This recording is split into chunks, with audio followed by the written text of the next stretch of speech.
사실 28절까지 말씀을 나누려고 했는데 말씀을 준비하다 보니까 새벽까지 할 것 같아가지고 23절까지만 나누려고 합니다. 나머지는 다음 주 할게요.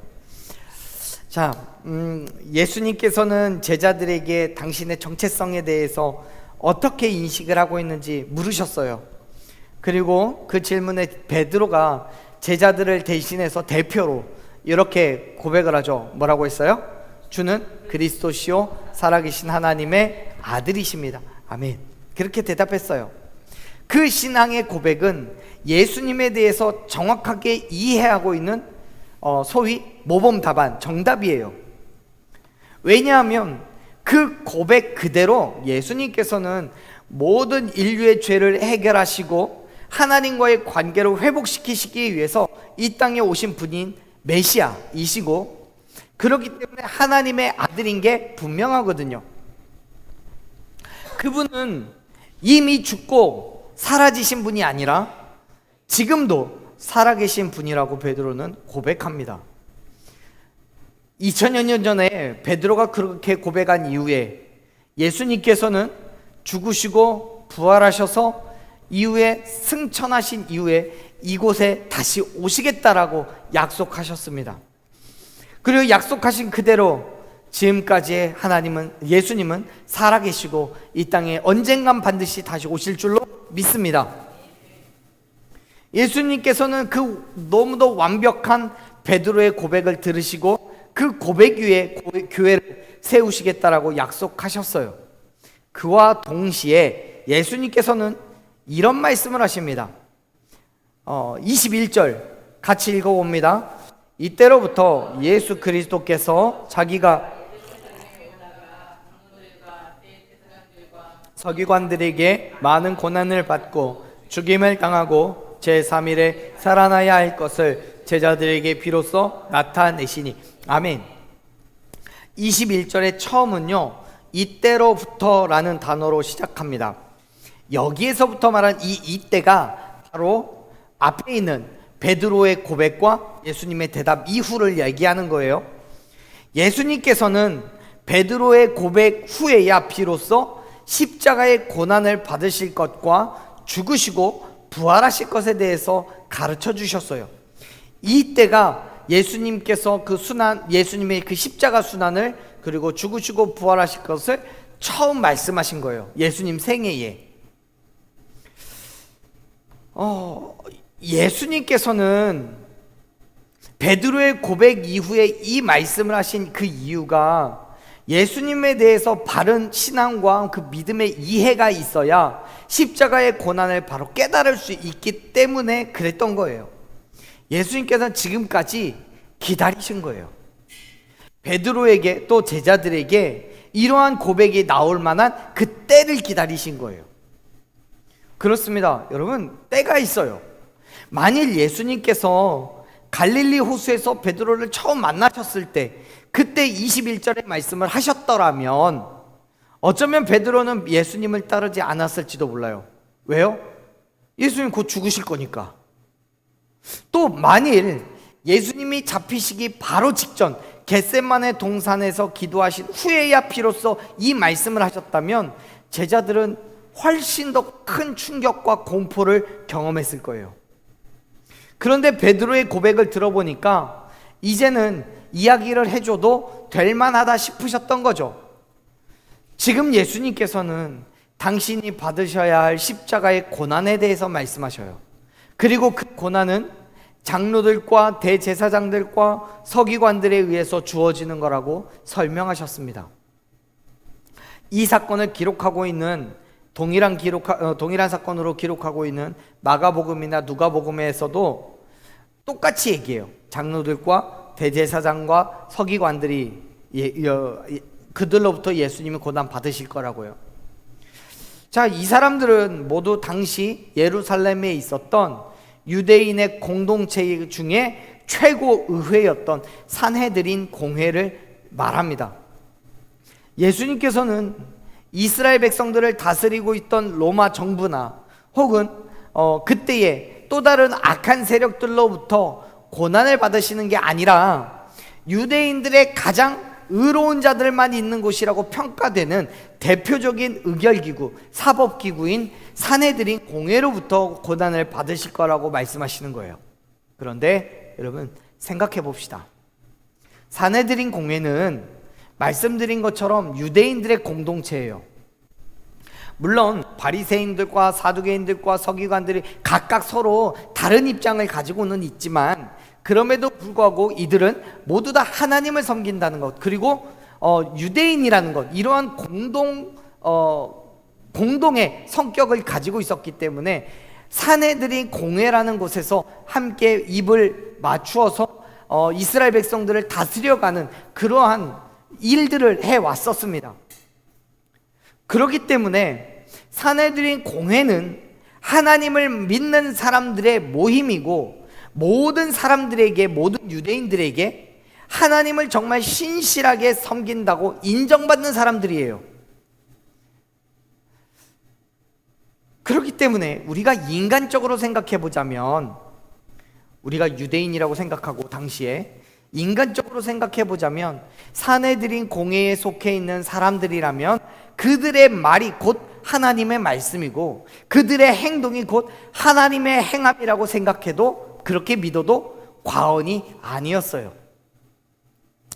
하지만 예수님께서는 오히려 그들에게서 핍박을 받았고 결국엔 죽임을 당할 거라고 말씀하시는 거예요. 지금 이 말씀이 제자들이 또 당시의 유대인들이 듣는다면 도대체가 이해되지 않죠. 왜냐하면 산헤드린 공회 사람들이 그렇게 행동할 거라고 생각되지 않으니까요. 하지만 여러분, 예수님께서는 분명하게 말씀하셨어요. 하나님을 섬기고 하나님을 따른다는 사람들에 의해서 당신이 죽임을 당할 것이라고요. 사랑하는 여러분, 우리가 영적으로 깨어 있어야 하는 이유는 하나님 앞에서 온전한 믿음의 삶을 살아간다고 하지만 그것이 내 생각 속에서의 옳은 것이 아니라 하나님 입장에서 옳은 것이어야 하기 때문이에요. 이해되세요? 내가 그리스도인의 삶을 살아간다고 하지만 그건 내 생각과 내 지식과 내 경험 속에서의 그리스도인이 아니라 하나님의 뜻과 하나님의 계획하심과 하나님의 말씀 가운데서의 그리스도인이어야 한다는 거예요. 그런데요, 산헤드린 공회에 속한 사람들은요, 자신들이 하나님을 대변한다라고 생각했어요. 그 믿음으로 예수님을 대적했고 핍박했어요. 결국 어떻게 했어요? 예수님을 십자가에 죽게 했어요. 하지만 여러분, 하나님을 대신하여 행했다라는 그 행함이 오히려 예수님을 죽음으로 내몬 결과가 되었다는 것을 기억하시기 바랍니다. 다시 말해서 우리가 믿음의 삶을 결단하고 살아간다고 하지만 그것이 내 생각과 내 뜻이 아니라 온전히 하나님의 뜻과 하나님의 의지가 되기를 여러분 간절히 축원합니다. 그것이 그리스도인의 삶의 방향성이어야 돼요. 왜요? 그리스도인은 나의 삶을 살아가는 게 아니라 누구의 삶을 살아요? 그리스도의 삶을 사는 거예요. 사도 바울은 로마서 12장 2절에서 우리에게 그렇게 말씀을 하고 있습니다. 하나님의 선하시고 기뻐하시고 온전하신 뜻이 무엇인지를 분별하라고요. 왜요? 그리스도인이 되었다라면 그리스도인이기 때문에, 내가 거듭났기 때문에 내 마음대로 내 욕심대로 내 뜻대로 살아도 되는 거 아니에요? 내가 교회를 다니기 시작했다면 이제 나는 구원받았기 때문에 내 마음대로 내 욕심대로 내 뜻대로 살아도 나는 구원받는 거 아니에요? 사도 바울은요, 그가 아니라고 얘기하는 거예요. 내가 예수님을 믿기로 결단했더라 할지라도 하나님의 선하시고 기뻐하시고 온전하신 뜻이 무엇인지를 분별해야 한다라고 말씀하고 있어요. 내 뜻, 나의 선함, 내 기쁨이 아니라 하나님의 선하심, 하나님의 기뻐하심, 하나님의 온전하신 뜻대로 살아가는 것이 그리스도인이라는 거예요. 또한 골로새서 3장 2절에서도 말씀합니다. 위의 것을 생각하고 땅의 것을 생각하지 말라고요. 그거는 그리스도인으로서 우리의 삶이 세상이 아니라 하나님의 뜻을 구하고 하나님께서 원하시는 삶을 살아야 된다라고 우리에게 가르쳐 주고 있는 거예요. 그렇습니다. 여러분, 그리스도인은요 내 생각으로 사는 사람이 아니에요. 사랑하는 여러분, 내 뜻이 아니라, 내 생각이 아니라 하나님의 말씀으로, 하나님의 뜻으로 살아가는 저와 여러분이 되기를 간절히 축원합니다. 근데 여러분, 하나님의 뜻이, 하나님의 의지가 무엇인지 우리가 어떻게 알아요? 하나님이 우리가 살아가는 그 순간순간들마다 우리 귀에다 대고 직접적으로, 야, 그 길 아니야? 저 길로 가야지. 왜 왼쪽 가? 오른쪽 가야지.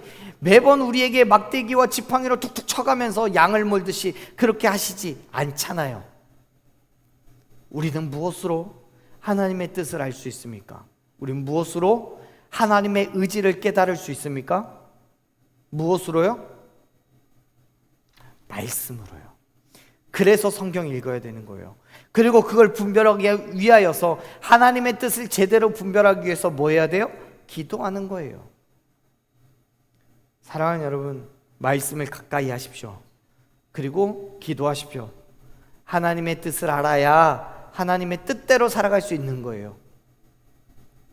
난 지금까지 하나님의 뜻을 몰랐어요. 하나님 나에게 뜻 얘기하지 않으셨잖아요. 그러다 보니까 내가 내 마음대로 살았어요. 그러니까 이건 내 잘못 아니고 하나님 잘못이에요? 말할 수 있어요? 없어요?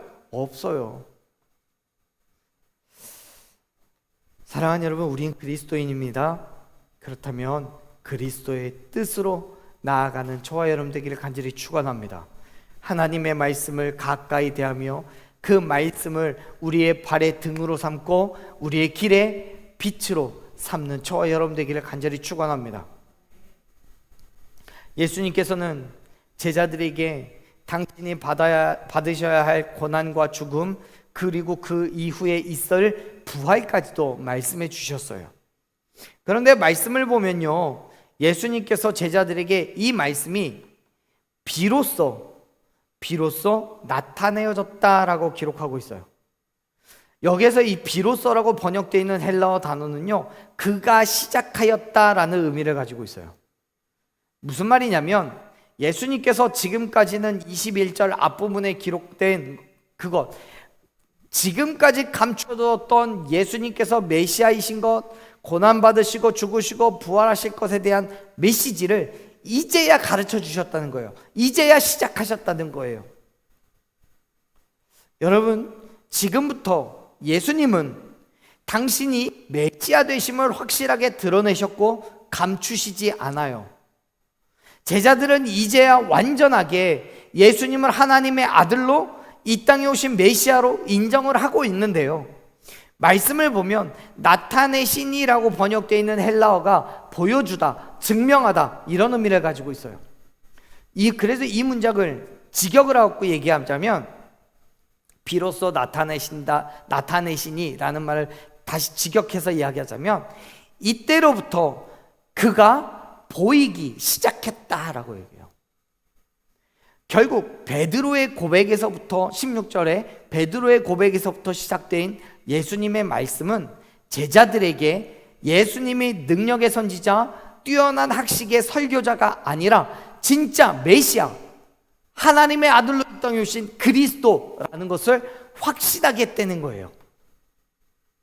그럼에도 불구하고 아직 제자들은 인간적인 생각을 내려놓지는 못했어요. 완벽하게 내려놓지는 못했어요.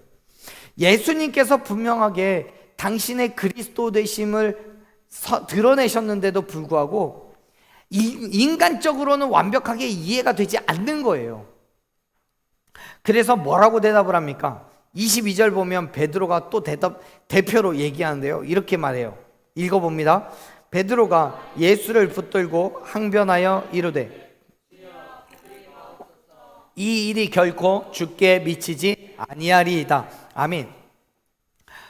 우리 성경에는 베드로가 예수를 붙들고 이렇게 기록되어 있는데, 헬라어 원문을 보면요, 이 베드로 단어 앞에 먼저 시작하는 단어가 있어요.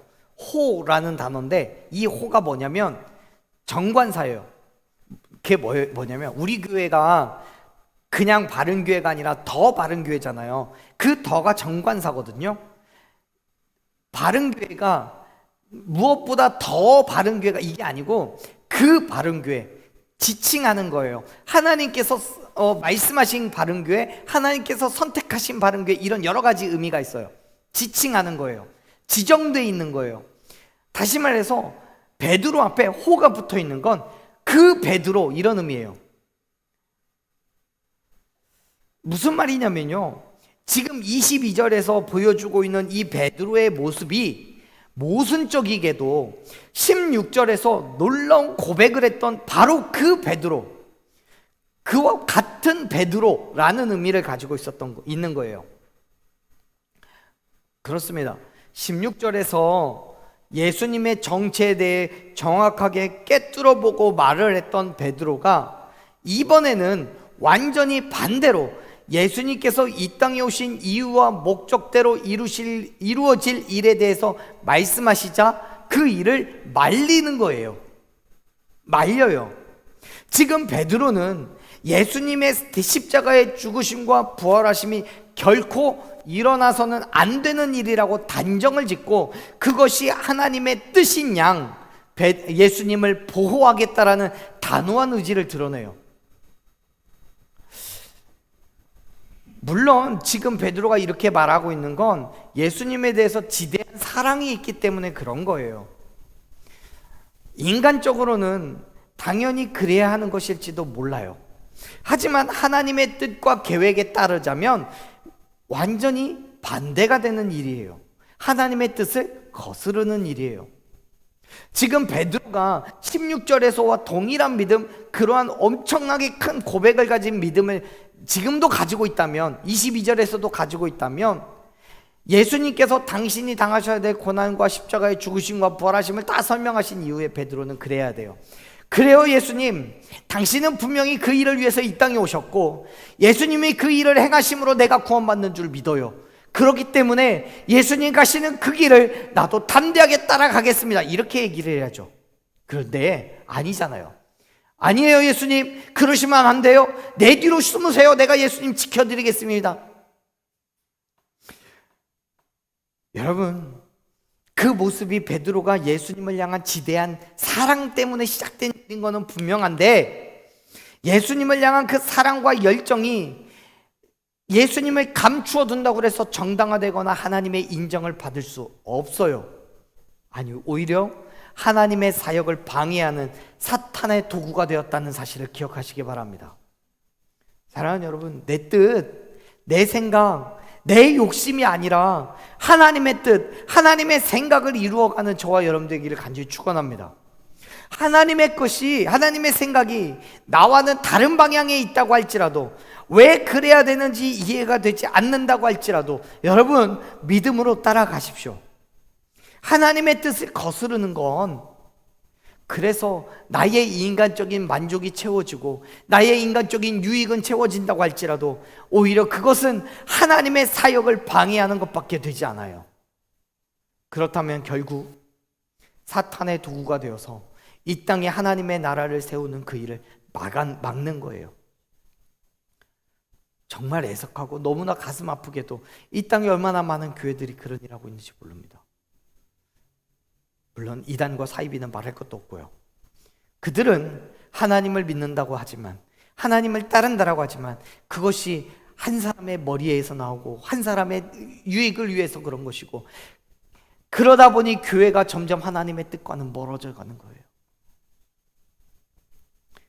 예수님께서요, 그렇게 반응하는 베드로를, 그리고 그렇게 반응하는 그리스도인들에게 그래서 사탄이라고 부르시는 거예요.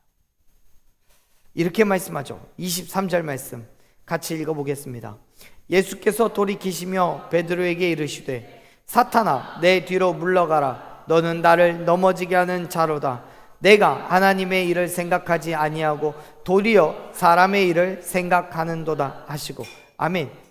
예수님은 베드로에게서 돌이키셨어요. 그 말은 베드로를 등지고 섰다는 얘기가 아니라 베드로의 반응이 너무나 충격적이셨기 때문에 그를 다시 한번 주목하시는 거예요. 예수님의 시선이나 예수님의 어떤 감각이 다른 곳을 향해 있다가 베드로의 말이 너무나 충격적이어서 베드로를 다시금 주목하신 거예요. 그리고 말씀하셔요. 사탄아, 내 뒤로 물러가라. 하나님의 일이 아니라 너는 사람의 일을 생각하는 거야. 지금 예수님은 베드로를 뭐라고 불렀어요? 사탄이라고 불렀어요. 왜요? 그가 말하는 것, 또 그가 가지고 있는 생각, 그의 의지가 하나님의 뜻을 막는 것이었기 때문에요. 그렇다고 해서 베드로가 베드로의 생각에 사탄의 뜻을 행한다라고 생각하면서 그렇게 말했겠어요? 아니잖아요. 베드로는 분명히 예수님을 배려하고 예수님을 지키고 예수님을 악한 세력으로부터 보호하기 위하여서 이렇게 얘기한 거예요. 그게 하나님의 뜻이라고 생각했어요. 하지만 그건 결코 하나님의 뜻이 아니에요. 그래서 예수님 말씀하신 거예요. 사탄이라고요. 하나님의 뜻을 모른다고요. 자기의 뜻이라 하나님의 뜻이라고 말하지만 그건 결국 사람의 일이라고 말씀하시는 거예요. 그렇습니다. 사랑하는 여러분, 사탄이 하는 일이 그거예요. 하나님의 뜻을 막고 그의 나라가 세워지는 것을 방해하는 거예요. 사탄은 사람을 유혹하고 시험하여서 하나님의 일을 방해합니다. 이 땅을 자기의 나라로 삼으려고 합니다. 그것이 사람에게는 유익이고 옳은 것처럼 보이게 합니다. 하지만 사랑하는 여러분, 하나님의 뜻은 그렇지 않아요. 하나님의 나라는 반드시 세워져야 하고 그 일을 행하는 것이 저와 여러분의 사명이 되어야 될 줄로 믿습니다. 그리고 그 일을 위하여서 우리는 내 생각, 내 지식, 내 경험이 아니라 반드시 하나님의 뜻, 하나님의 계획이 무엇인지를 깨닫고 그 길로 가야 할 줄로 믿습니다. 그 길이 내 생각과는 다르다 할지라도, 내가 이해가 되지 않는다고 할지라도, 혹 그 길로 따라갈 때에 나에게 주어지는 여러 가지 힘듦과 어려움이 있다고 할지라도 하나님이 원하시는 그 길에 하나님이 원하시는 방법으로 서 있는 저와 여러분이기를 간절히 소망합니다. 그게 그리스도인이에요. 사랑하는 여러분, 내 뜻과 내 욕심이 아니라 하나님의 뜻을 구하십시오. 내 방법이 아니라 하나님의 방법대로 이루실 것을 구하십시오. 그리고 하나님께서 이끄시는 대로 잠잠히 따라가는 저와 여러분 되기를 간절히 축원합니다. 예수님께서 베드로에게 말씀하시잖아요. 내 뒤로 물러가라고요. 그게 무슨 말이냐면요, 22절에서 베드로는 예수님을 붙잡고 말한 거예요. 조금 전에 말씀드렸지만, 누가 선생님, 예수님, 당신을 잡아서 고난을 주고 왜 죽이려고 합니까? 내 뒤에 숨으십시오. 내가 예수님 지켜드리겠습니다 라고 말하는 거예요. 하지만 예수님은 반대로 얘기하셔요. 내가 왜 네 뒤에 숨어야 되느냐? 오히려 네가 내 뒤에 서. 너는 나를 따라오는 존재이지 나를 이끌어가는 존재가 아니야 라고 말씀하시는 거예요. 그런 의미에서 예수님은 베드로에게 내 뒤에 물러가라라고 말씀하시는 거예요. 나를 따라오라고요. 사랑하는 여러분, 그리스도인은 내 욕심과 내 뜻대로 예수님을 끌고 다니는 사람이 아니에요. 우리는 예수님의 뜻을 내 마음대로 결정할 수 있어요, 없어요? 없어요. 철저하게 예수님의 뜻과 예수님의 계획을 따라가야 되는 것이고, 철저하게 예수님을 본받는 것이 그리스도인인 거예요. 그리고 예수님의 제자가 그런 사람들이에요. 그런데 우리는 종종 내 뜻에 예수님을 맞추려고 해요. 내가 가는 그 길에 예수님이 앞길을 그냥 환하게 열어달라고, 마치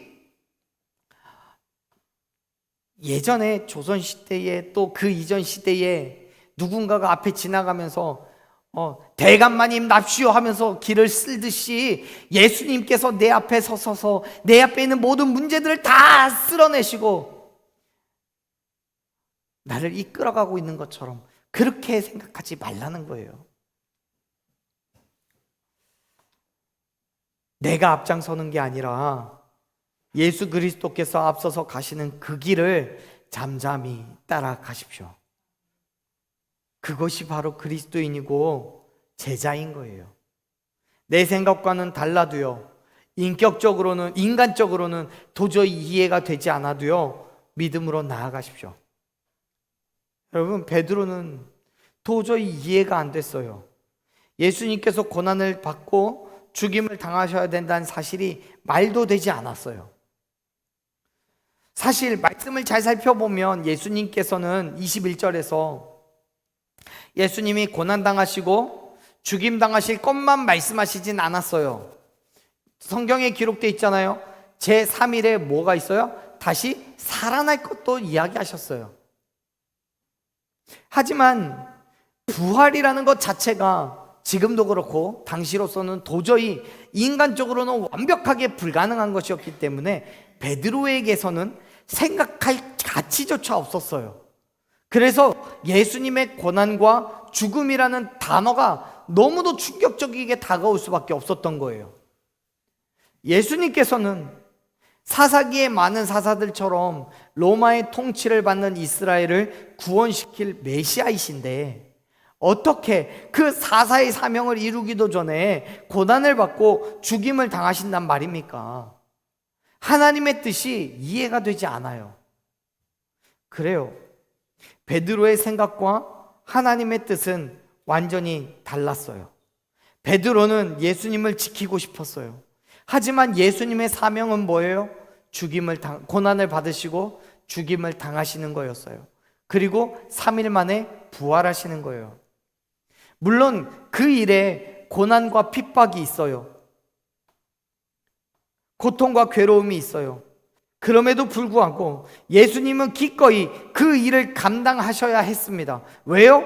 그것이 하나님의 뜻이었으니까요. 그것이 하나님의 뜻이었으니까요.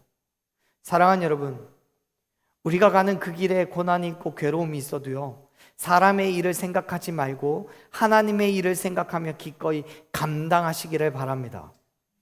힘들죠. 어려워요. 그리스도인으로서 예수님을 따라 산다는 것은 예수님께서 행하신 그 기적과 그가 받으신 영광만 따라간다는 게 아니에요. 즉 예수님으로부터 얻는 기쁨과 행복과 위로와 평안이 있지만 또한 예수님 때문에 얻게 되는 고통과 괴로움과 아픔과 슬픔도 있다는 사실을 기억하시길 바랍니다. 맞아요. 예수님의 길을 따라가는 것에는 고난도 괴로움도 있어요. 그것도 인간적으로는 충분히 감당할 만한 것이 아니에요. 너무나 힘들어요. 어려워요. 그럼에도 불구하고 우리는 그 길에 서야 합니다. 왜요? 그리스도인이니까요. 그 길에 서 있을 때 우리를 통해서 하나님께서 이루실 놀라운 일을 경험하게 되는 거예요. 예수님께서 당신이 받으셔야 될 그 고난, 그 괴로움 있으셨죠? 그 이전에는 예수님께서 행하시는 그 기적으로 많은 사람들이 기쁨을 얻고 즐거움을 얻고 유익을 얻고 만족을 얻고 정말 그 모든 죄로부터 노임받는 평안을 누렸을 때 예수님께서 그것을 보고 기뻐하시고 즐거워하셨어요. 하지만 여러분, 예수님이 그것만 바라보셨다면 결코 십자가를 감당하지 않으셨을 거예요. 고난이 있지만, 괴로움이 있지만, 그럼에도 불구하고 그 십자가를 져야 했기 때문에 예수님께서는 그 길에 가신 거예요. 우리도 마찬가지입니다. 우리가 가는 그 길에서 힘듦이 있죠. 어려움이 있죠. 고난도 있죠. 그럼에도 불구하고 그리스도인된 삶, 예수 그리스도를 따라가는 삶을 포기하지 마십시오. 예수님 따라갈 때 언제나 만족과 위로와 평안만 있을 거라고 그렇게 생각하지 마십시오. 어려움이 있지만, 고난이 있지만 그것이 저와 여러분에게 오히려 은혜가 되고 축복이 됨을 믿으시길 바랍니다. 보세요. 예수님께서 우리에게 그렇게 말씀하시는데요, 이렇게 얘기하셔요. 우리가 오늘 읽은 말씀은 아니지만요, 한 번 더 읽어봅시다. 24절 말씀인데요, 한번 읽어보죠. 24절 같이 읽습니다. 이에 예수께서 제자들에게 이르시되 누구든지 나를 따라오려거든 자기를 부인하고 자기 십자가를 지고 나를 따를 것이니라. 아멘. 여러분, 24절 말씀을 보세요. 베드로를 책망하신 예수님께서는 제자들에게 말씀하셨어요. 누구든지 나를 따르려면 자기를 부인하라고요. 여러분, 자기를 부인한다는 건 자기의 의지와 뜻을 버려야 된다는 거예요. 세상이 말하고 있는 인간적인 가치, 욕심, 그리고 세상이 필요를 채우려는 그 욕심, 유혹, 그걸 단호하게 거절하라는 거예요. 그런데 여러분, 그게 쉽냐고요? 어렵다니까요. 내 욕심을 버려야 되고 세상의 모든 쾌락과 만족을 포기해야 되는 거예요. 그것이 어떻게 쉬울 수 있겠습니까?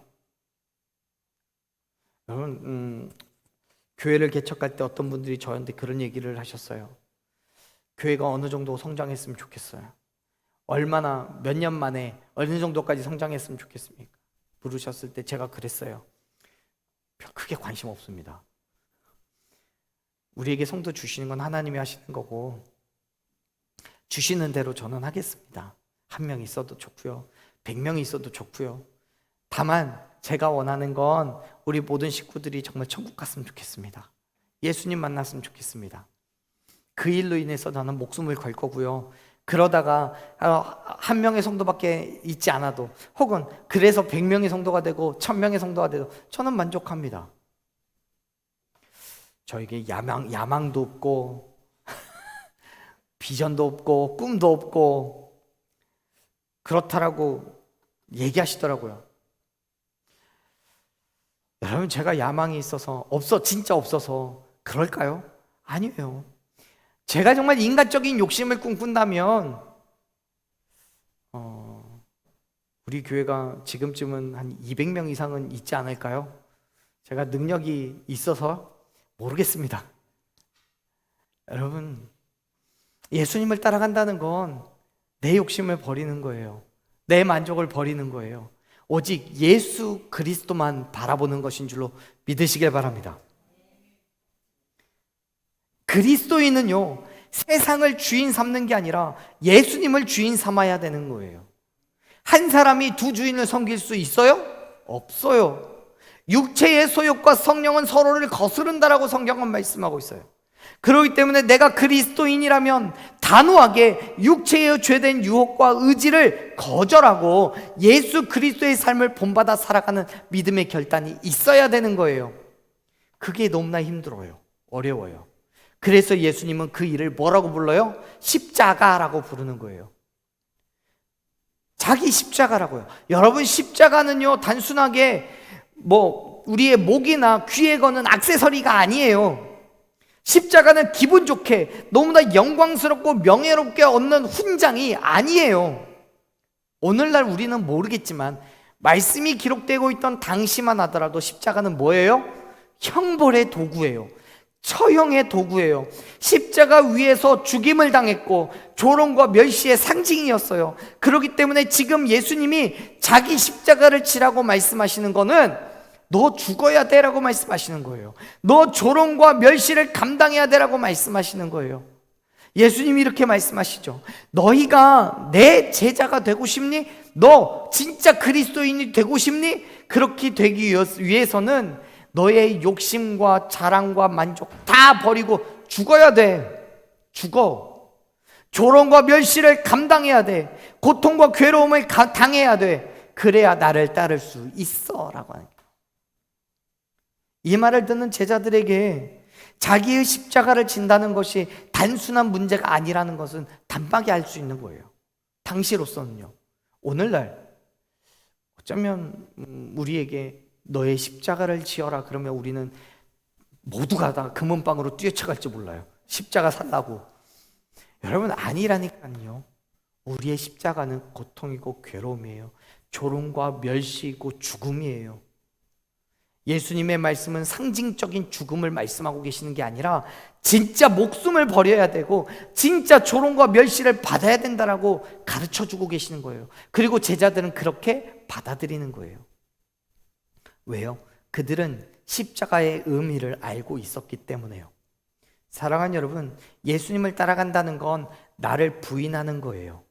내 자랑과 내 만족, 내 욕심 다 버리는 거예요. 세상의 것을 다 버릴 뿐만 아니라 내 만족을, 내 목숨을 버려야 되고 조롱과 멸시를 감당해야 되는 거예요. 그게 십자가예요. 고통과 괴로움을 감당해야 돼요. 나를 희생하고 헌신해야 해요. 하지만 많은 사람들이요, 특별히 그리스도인들이 그렇게 살아가지 못해요. 자기의 만족과 자랑을 드러내고 물질로, 환경으로, 심지어 성적인 것까지 육체의 욕심을 따라 살아가요. 입으로는 십자가를 말하지만 실제로는 겸손과 희생보다 남들 앞에서 인정받으려고 해요. 그래서 교회가 100명, 200명, 300명, 600명 넘어가야 되는 거고, 그래서 교회가 100평, 200평, 1000평, 10,000평이 가야 되는 거예요. 정말 예수님을 따라가는 그 일이 쉽지 않아요. 하지만 사랑하는 여러분, 간절히 소망하건대 정말 예수님을 따라가십시오. 그 일, 고통과 괴로움이 있고 세상의 자랑과 만족을 포기해야 하지만 그럼에도 불구하고 따라가십시오. 예수님께서 그렇게 사셨잖아요. 저와 여러분을 위하여 십자가 지시고 죽으시고 부활하셨잖아요. 예수님을 따른다면 그 모습 그대로 따라가야죠.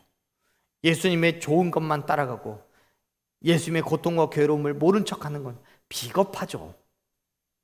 사랑하는 여러분, 내가 주인 삼았던 것 모든 것 다 내려놓고 오직 예수님만 주인 삼고 살아가기를 축원합니다.